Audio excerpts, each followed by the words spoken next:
Hey everybody, my name's Chris Warren. My name is Matt Lopes. Welcome to the You Should Be Worried podcast. Hey Chris, how did Christopher Columbus fucking know that it was called the United States when he got here? God told him. I don't like that. No. No. And then God... Because how did he know? How did he find out? Yeah, because God... I'm going to explain. God came down and he was like, this is all obviously rightful European land. Yeah. And we're going to call it America, after Amerigo Vespucci. You know, I don't like you using your religion and your God. No, that was Christian God. No, because different God. It destroys like your creativity. When you're just like, God gave us this, God gave us that, it really destroys your ability to improv. You know? You just say everything, God made everything. I was trying to make a really funny bit about, you know, Native Americans can't speak English and shit like that. And you're like, nah, God. So let me understand. You were trying to be racist and God stopped you. Is the summation of that interaction? Welcome to the Another win for God, dude. You know what I like about Native American people is that, well, not all of them anymore, I guess, but like... really walked that back. Anymore. They used to all do this, and now... You don't know what I'm going to say, and you're projecting racist thoughts in my brain. You're right. I just like how, if you go to like somewhere else and people tell you like their German name, and you're like, well, that is nonsense. And they're like, yeah, but it means like cherry. And you're like, oh. Yeah, okay. yeah. But in the Native Americans, this was already America. So they're like, yeah, I'm running tree, and that's flying eagle. And you're like, it makes total sense, dude. It makes total sense. I know the meaning already. Sick. You don't even have to say what that means. That is dope as fuck. I like that a lot. Call me Stinky Wind. That's your native name? My friends call me Fart. Dude, my super alcoholic grandmother, I used to, as any story about my family starts with super alcoholic and then insert family member. Yeah. She was from North Jersey. This is from my dad's side. Like, I only met her maybe twice in my life. We didn't really interact with this side of the family. She's this Irish woman from North Jersey, and she would insist that we were part Native American, but then would cite zero evidence for why that is. Yeah. She'd be like, yeah, we're from the Blackfoot tribe. And I'm like, oh, that's interesting, Grandma, how? And she's like, shut the fuck up. Like, would give no details, wouldn't name like an ancestor that was supposedly the Native American one, just like, I just know it in my bones. And I'm like, all right. So I mean... I can feel the need to skin a fucking animal in my bones. which I feel like is a very white person thing to do, to be like, oh, we're not white, we're Native Americans, so actually, you know, we're not the bad guys. Like, she was just doing it so that we're she like could 0.5% Native American. Yeah, she was just saying that she was Native American so she could say Native American slurs. Yeah. Hey, listen, that didn't stop anyone in my family. Are there Native American slurs? I can't say them on air. But, oh, yeah, there's some good ones. Don't worry, dude. I got us. Can you spell them? We'll look up the racial slur database. We'll go down. It's a thing. Database? RSDB.com. Yeah. It's like Chris, how do you know about RSDB, huh? You showed it to me, of all people. That's true. I've been out here my whole life just learning them the old school way on the street. Someone who was black showed me it, so... Wow. Yes. Beautiful. So... You know what I don't like is that you go to racial slur database and then the sub links... Yeah. It's just blacks, whites, and Mexicans. Yeah, it knows why you're there. They're like, here's our top 3 hot ones. No, all right. Yeah, I didn't know that there was fucking racial slurs for Native Americans. You can submit ones. I don't want to... You can submit them! Yeah, let's submit our own. Let's just make up a slur here on the podcast. And Coin chaser. What do you think what race do you think I'm talking about? Well, I feel a little offended. Let's put it that way. Okay, so maybe it's a Jewish thing. Maybe that's how we know that it's a Jewish coin chaser. I just said whatever. These are hilarious. I shouldn't have been looking at you. Do you guys want to know what the first one is? Yeah, go ahead. It just says alcoholic. Fucking roasted, dude. And fucking got him, dude. That's how you know that alcoholics are a people, you know? It is a people. Who are they talking about? It just says they're talking about Native Americans? It just says known to have so wait, hold on. I might be part my grandma might be right. I might be part Native American. Holy fuck. Which I want to go on so much on this podcast. I want to go on record before anyone gets mad at me. I don't believe my drunk grandmother. Like, I think if I took a DNA test. You should take a DNA test. Have you never took one? That would be so funny if I came back like 20%. Like a comical amount of Native American. You look like you could be. Sure. I'll take it. You know? Oh, dude, these Who's are to say crazy, and a lot of they them have get the mad, dude. N-word They in get it. mad. Yeah, I like they just have different variations of the N-word. It's It's crazy. like just That put is- Bush in front of it. And now it's a whole different. Now it's the worst word you could possibly say about another kind of person. That's you know, it's 90% of slurs for any group of people is just insert Dominion N-word. yeah. All right, here's some Italian ones. N-word. All the Italians are like, "Fuck, you got me." Dude, Yeah. It makes Mohegan sense. Sun is gonna own this podcast This, by the this end of this database is episode. made. This database is made by a white guy in Alabama. Oh, I'm shocked that a white guy made this. Holy Some shit. autistic white guy's like, how could I be more optimally racist? We need to put racism in an Excel spreadsheet. Dude, Yeah, that's racist guy at fantastic. Silicon Valley. Who's He's just has like 20 pages open of Excel trying to like calculate racism. And he's probably made so much money off of it too. You know, It's like the how many people Matrix. go to this fucking website? It's you the know? fucking Matrix numbers coming down, but it's all the N-word. with yeah. fucking- Fuck. So you might be Native American. So according to my alcoholic grandmother who I met twice in my life, I think she's probably dead now, apparently. We're North Jersey Native Americans. That's great. Yeah, we're from the Blackfoot tribe, which I like kind of Googled them once and I couldn't find anything, so that might not even be a real group of people. Your grandma's just fucking dude on the fly. crazy. And the 2 times I met her, she was drunk as fuck. Like, that's why I only met her twice. How old is this woman? Oh, she's 60s, she's 70s? definitely dead now. She's definitely dead. But like when you were meeting her, like she was drunk at like 60 and 70 or whatever. Yeah, the like fuck? I met her once probably when I was like 6 Uh-huh. that I barely remember. Then the time I remember a little bit more, I think I was like 8 or 9. Yeah. And I met her, and like when I was 8 or 9, like I was young, but I could already be like, oh, you look like you're acting like dad after a couple of his special drinks. Like I had already put together what alcoholism was. Right. And I was like, I don't understand how you can like be in your 60s and 70s and still be like a full blown alcoholic. Like it I just mean, doesn't- what else are you doing? You're on retirement? Like it's just so weird to see like somebody who's like 60 years old being like, I still got to fucking knock all these back. You Dude, know? that's how it is, though. They get to that age what because else of. are you I doing? feel like they don't get to that age. I think the reason that you don't see that and it's hard for me to imagine it is because alcoholics don't ever make it past a certain age. No, that's just a guy who never decided to get help or was in a situation where he really even needed help. Oh, okay. Especially with like some people in like my family, bro. They're just like it's like especially with like family values of like, oh, we should never get divorced. That probably makes a man be like, well, I'll just fucking drink every day. You Yeah, know what I'm yeah. saying? But like a real Christian. Don't divorce your wife like a coward. Just become an alcoholic. Go hunting and neglect her.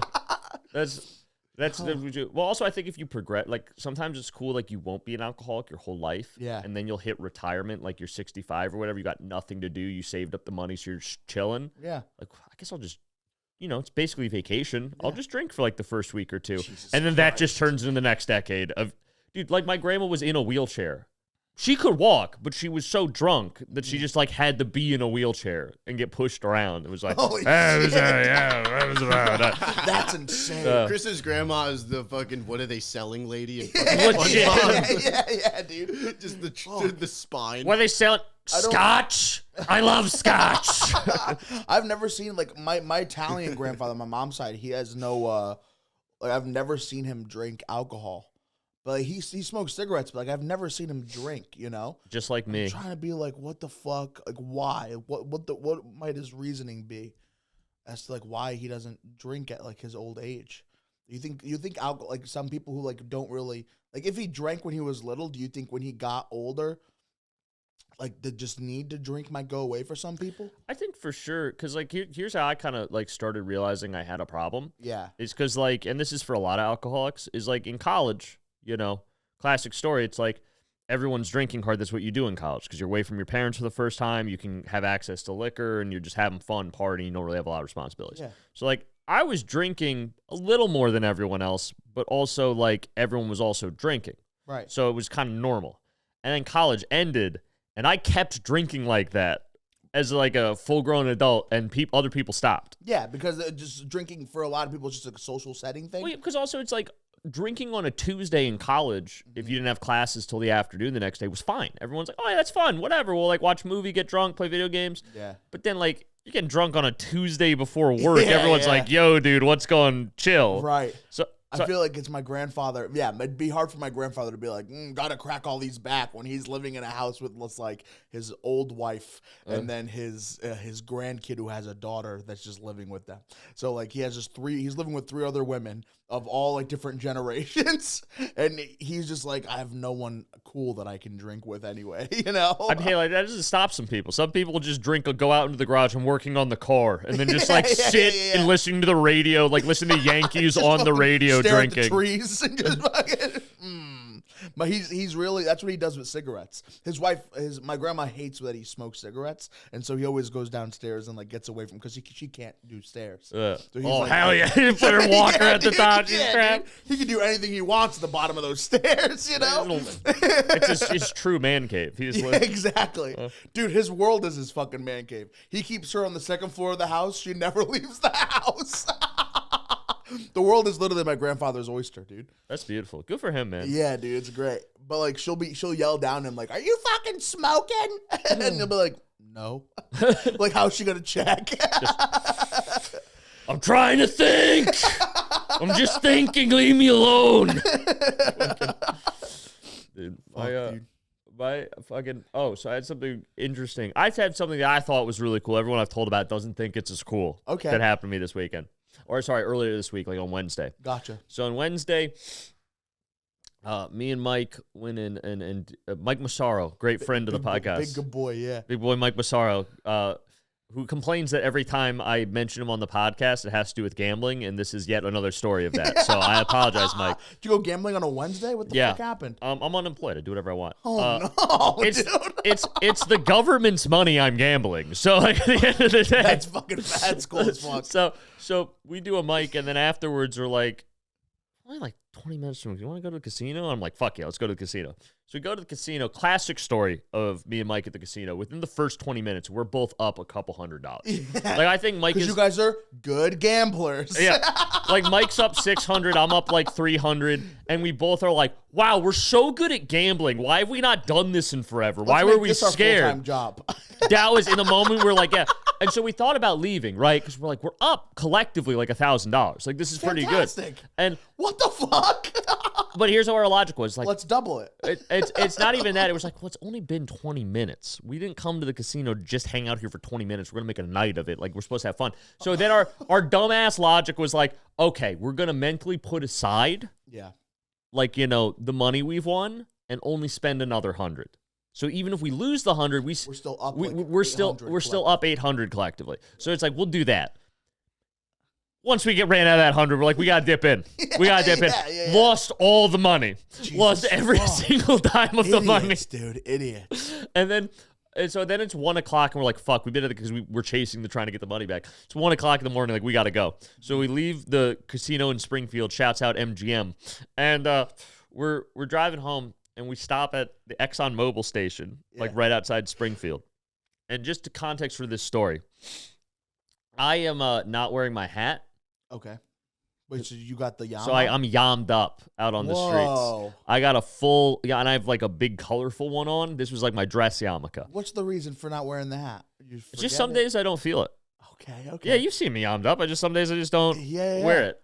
So I just like, which also I think is hilarious to see me in a yarmulke talking about how much money I'm winning at the casino. I think that doesn't help our reputation. Yeah. So then Shem's gonna appreciate that I'm at the casino. Well, dude, me being dumb, like when I was up like $300, I was like obviously wearing the yarmulke to respect God made him give me this money. Yeah. Obviously the two are connected. Yeah. So we stop at this Exxon Mobil station, like kind of in the middle of nowhere, like maybe 10 minutes outside Springfild. Mm-hmm.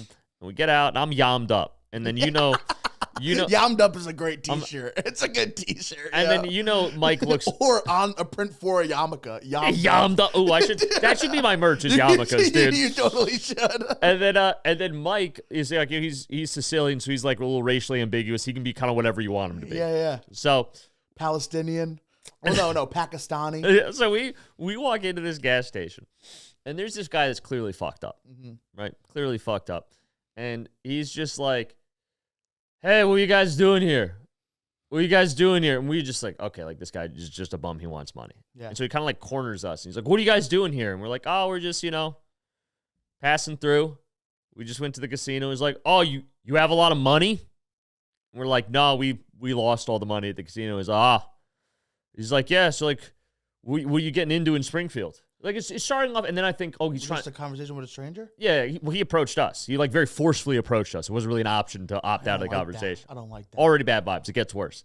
So he's asking, like, what we're getting into in Springfield. So we think, okay, now he's not a bum ass for money. Now he's, like, trying to sell us fake weed. Because I've had that before. And people are like, oh, you trying to party or whatever, and try to sell you drugs at the gas station. I'm like, oh, no, man, like, our night's over, whatever. He's like, no, what the fuck are you doing in Springfield? And we're like, that shifted. This got aggressive. I don't like that connotation of how you said that. And he just starts pointing across the street because there's this like apartment complex looking building. He's like, you see that shit over there? That's my apartment complex. My apartment complex. Don't be fucking with my apartment complex. And we're just like, we're all just like, I had no reason to fuck with your apartment complex. It's like, sir, I respect your apartment complex territory. We're gonna opt out of this one. So we're like, yeah, man, no. We're just passing through. Standing outside of his apartment complex like a fucking dog fucking defending its like home. pitbulling out. Yeah, dude. So me and Mike are so confused. We're just like, all right, man, yeah, we'll leave it alone. Our bad. Whatever. Like, we don't know what to do. We'll just go away. And then he's like, oh, you think you're better than me because you work in real estate? And we're like, what? And he's like, think you're better than me because you work in real estate? I work in real estate too. Down in North Jersey, they know me. They know me. And I shit you not, this is the name he gave us. He said, look me up. My name's Namish Patel. Look me up, like the comic. No, I swear to God. And so also, I think it's really funny that an Indian dude is hate criming us. Yeah. And he's like, look me up, Namish Patel, North Jersey. I work in real estate too. Don't fuck with me. And we're like, cool, man. We'll do that. We'll look you up. And then he fucking keeps going. And he's like, you guys should go back to Brooklyn. And we're like, what? He's like, go back to fucking Brooklyn. And Mike's like, I'm from Hartford, man. He's like, no, I know you people. You're from Brooklyn. And we're like, all right, this is getting weird. Holy shit. And then he just goes like, we don't need any more fucking landlords coming around here and ruining stuff in my apartment complex. We don't need more fucking landlords. Go back to Brooklyn. It was a battle of the landlords, He dude. thought you also had your own apartment complex. You saw my yarmulke and Mike's rabbi beard, and we're like, these guys are obviously out to get me. Obviously Brooklyn Jews here to steal my apartment complex. Holy shit. These evil landlords. And just, you're not building a sewer under my apartment complex. Dude, just no tunnels for you.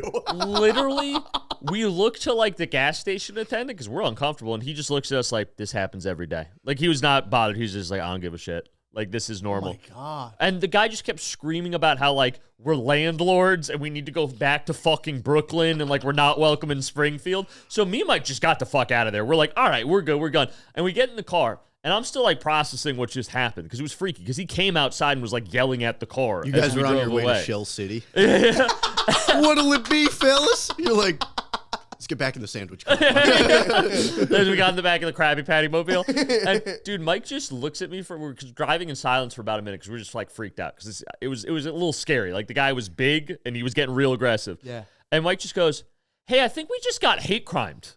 I think he saw your yarmulke and just assumed we were both Jews from Brooklyn here to buy his apartment complex. Like, I think we definitely experienced anti-Semitism. That's why it's not safe for you to be yommed up. I can't be yommed up on these streets. Can't be yommed up outside of that dude was like MGM. Giannis and Shameless, where he's just like sees gentrification and fucking Yeah, he fucking hates it. And loses his mind. And then Mike was just like, dude, this is bullshit. I'm not dying for your religion. This is like, you can't be yommed up around me anymore. People are going to see my beard, think I'm a rabbi. That's like, so good. So yeah. That's such I a do terrible think obituary. yarmulkes would make a fucking fire merch, and then you could be like, you could either put it on your head or you could use it as a coaster. Like, anybody will fucking be able to use that shit. So I was hate crimed. I found it very fun. I don't know what everyone's complaining about. I had a really fun time being hate It was crimed. a really fun story that I have now. It was really affirming because sometimes I get insecure about my Judaism as a convert, but it's like, no, this guy knew. Wait, so this you guy were knew telling I was people full this story Jew. and they were like, that's not funny. Yeah, everyone else was so concerned. Oh, Everyone they else were was- concerned about your well-being. They're like, oh my God, are you, like I told my, No, dude, I what? told my rabbi, Yeah. because I was like, he's gonna get a kick out of this one. He didn't. He was like, oh my God, are you okay? Like, do you want to talk about, are you doing all right? And I'm like, no, dude, it was really funny. Yeah. And he's like, you got hate crime? Did you think it's funny? I'm like, well, if I got like hit, if it was like a legit That hate would've been crime, dumb, that yeah. wouldn't have been, but it was That just like would've a, been bad. it was just a verbal hate crime, which made it pretty funny. Right. Chris is like, I didn't know this synagogue was gay.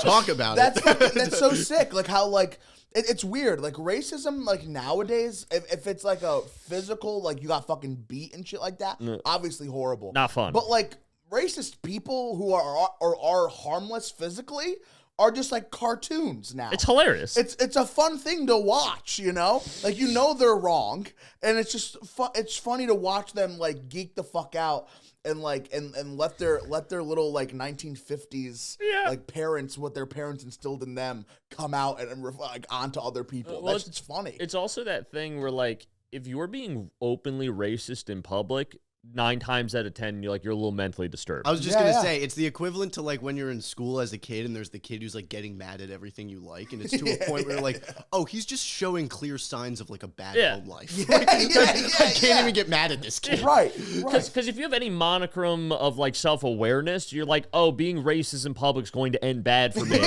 So even if I think this, I'm gonna keep it to myself and like say it online later or something. But like if you're just straight up like I can't hold it in. I gotta let it out in the Exxon Mobil to these 2 strangers in front of like several people who also in front of several people. No one stepped in. No one came to my defense. Also, we're laughing at they were all like, well, someone's got to take care of these Jews. Someone's got to fix the problem. This man's a hero standing up to those landlords. None of those motherfuckers saw the videos for DARE drug awareness for bullying, and they're like, hey, you being a bystander is just as bad. Okay, making us all feel guilty. Yeah, like you guys left, and then everybody went up to that guy and shook his hand. They all put him up on their shoulders and parade him through the streets of Springfield. Keeping Springfield Indian, which I guess was his objective. And now that fuels him so much, now he just stands outside his apartment complex, just like fucking, are you fucking Jewish? Are you everybody who walks by, I fucking dare you to be Jewish around me. But he was on point. He was on point with his racism, just assumed we were in real estate and wanted us to go back to the homeland of Brooklyn. So he'd done his research. Oh, fuck. But yeah. You guys did not do well at the casino. No, and then the hate crime made it all worth it, though. Yeah. And then my rabbi was just like, you know? I was going to talk to you about how, like, being part of this community, like anti-Semitism, something you're realistically going to come across at some point, but you seem to be taking it surprisingly well. You seem to be taking it in stride, so I guess we don't have to have the conversation. Yeah. God damn. Dude, I also, I had a show in Jersey yesterday. Okay. And so I have my friend who I was roommates in college with. I won't say his name. I don't know if he wants to be publicly associated with this podcast, but I had dinner with him and his wife, and they're both delightful. Yeah. Wonderful people. Hadn't seen in a while, so that was really nice.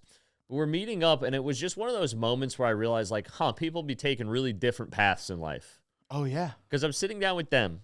Mm-hmm. They're married, very happy, well dressed. They're wearing like nice, like put together outfits. I'm like this. And then he is like a high level accountant, like CPA, and she is a straight up doctor. Yeah. And I'm just like, wow, each of you individually makes like 3 times what I make being an unemployed ward of the state and gambling. I really took a different path in life. Yeah. But it's not like necessarily a good or bad thing, but it's fucking noticeable. It feels in the moment like, it's like, what have you been up to? It's like, well, I got hate crime at a gas station and almost won money in a casino, but then my addictive personality forced me to lose all the money. Yeah. But you know what they don't, like people don't, not to like be mean to them. I'm not trying to be mean to them, but it's like, they listen to the podcast, so tread lightly. No, I know who you're talking about. I like that man. But, like, no one knows of them. Because our millions of screaming fans. A girl came up to me in Maine, said she saw me in New Jersey. Like, fucking, hell yeah, dude. You don't get that anywhere else. That's true. You know? No, I'm kidding. I didn't like that I said that. I don't like that I put that out there like that. It makes me feel fucking weird. What you're striving for with this life, obviously, because you have no money compared to them. Yeah. You're living off the government, like shit like that. And like you're really making me feel better about the situation, Matt. Thank you. But what you I don't have a loving wife. What you do have is a reputation in the field that you want to be, like in your career that you want to be doing for the rest of your life.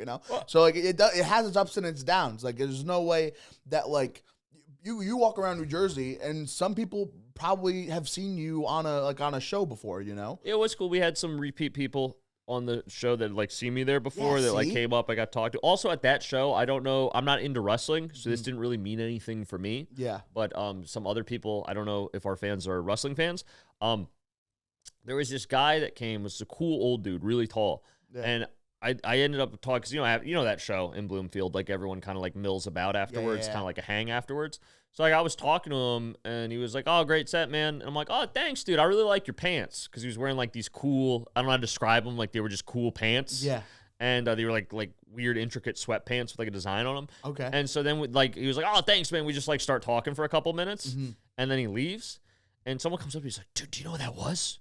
Do you know what that was?" And I'm like, "What was that? No, who was that?" He's like, "That's the Necro Butcher." And I'm like, what the fuck? I'm more confused. I have no idea who that is. Apparently he was like butchers dead people? Apparently he was like a big time like rustling dude who I had no idea. And it was in the movie The Rustler. Have you seen that movie? He was the guy who like stapled himself.